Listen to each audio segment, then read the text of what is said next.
We're here today with Roger Banerji, CMO at Tata Consulting Services, or TCS, for the life sciences, manufacturing, and energy sectors. Roger, welcome. Thank you. Good to be here. Thanks for having me. Oh, you're quite welcome. Could you talk a little bit about the role of marketing in the areas you cover at TCS? Yeah, I think good first question, Ralph. I think it's really evolving as a key strategic function within TCS overall, and certainly within our business group. And when I say key strategic function, really aimed at delivering business value, which in our parlance is indexed to thought leadership, manifestation of integration and value messaging, branding and visibility. I often look at this function as an MVP model, right?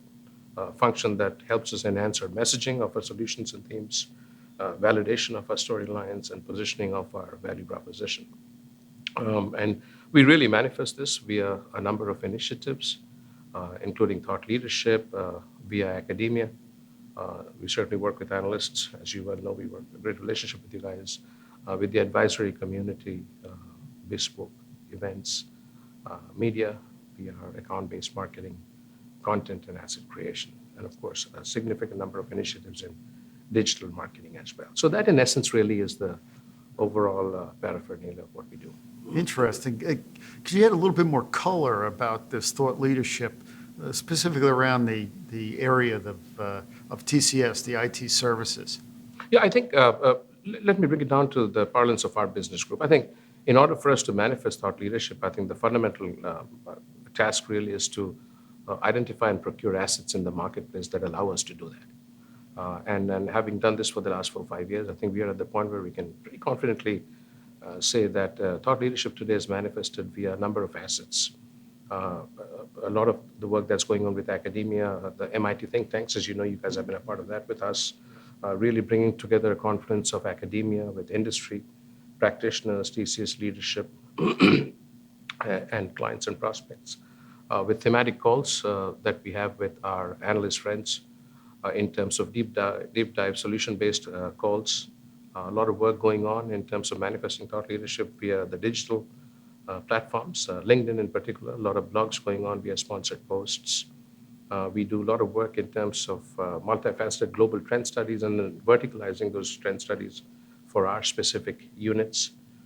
So a lot of work is going on in that aspect. The other thing that's really taken off for us, Ralph, is thought leadership via bespokes and via sponsored events, especially getting the keynote slots and the plenary sessions and utilizing those and leveraging those platforms to showcase our solutions and themes, either presenting a TCS executive or one of our clients to come and speak at the main sessions, especially on day one and in the first morning sessions when audience resonance is the highest. So it's really 7 days, 7 ways almost, kind of a syndrome where we're manifesting via various platforms.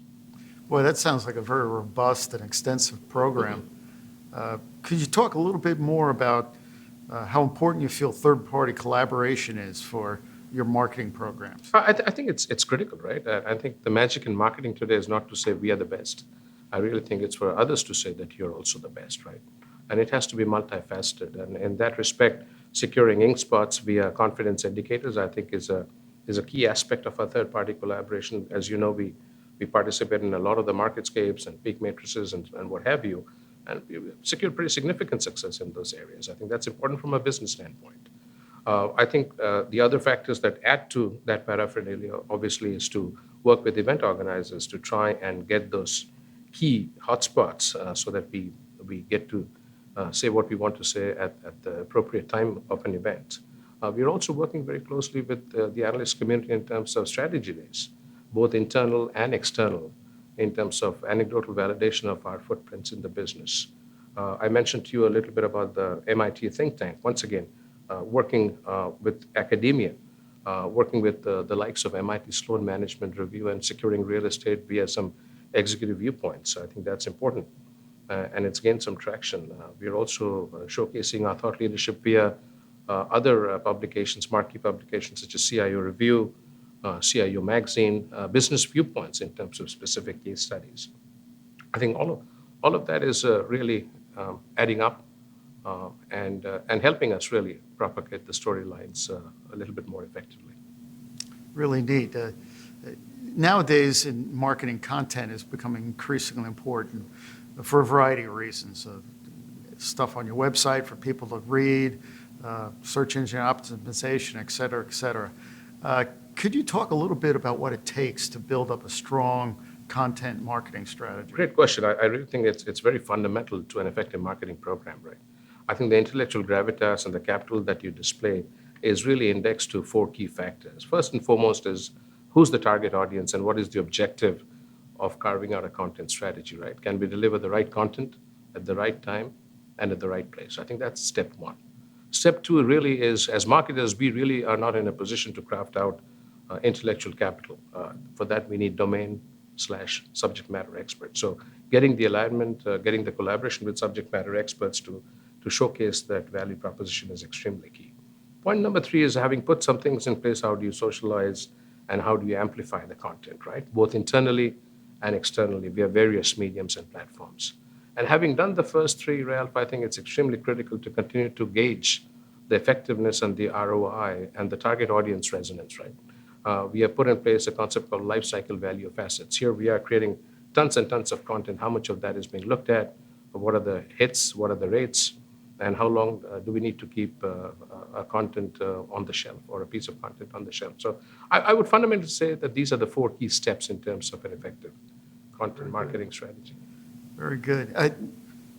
Of course, technology is impacting us all the time, and there's a lot of change going on in terms of how you market and stuff like that. Could you talk for a moment a little bit about how digital marketing is evolving in the current environment? Absolutely. I think it's once again very fundamental name of the game. And I'd like to take a look at the digital aspect of marketing and sort of bifurcate that in two aspects. One is the internal aspect of digital marketing. The other is external. If you look at it internally, obviously monthly newsletters, standard content that is being hosted on the website, the revamp, revisitation of that content. Videos are a big part of it now, both internal and external.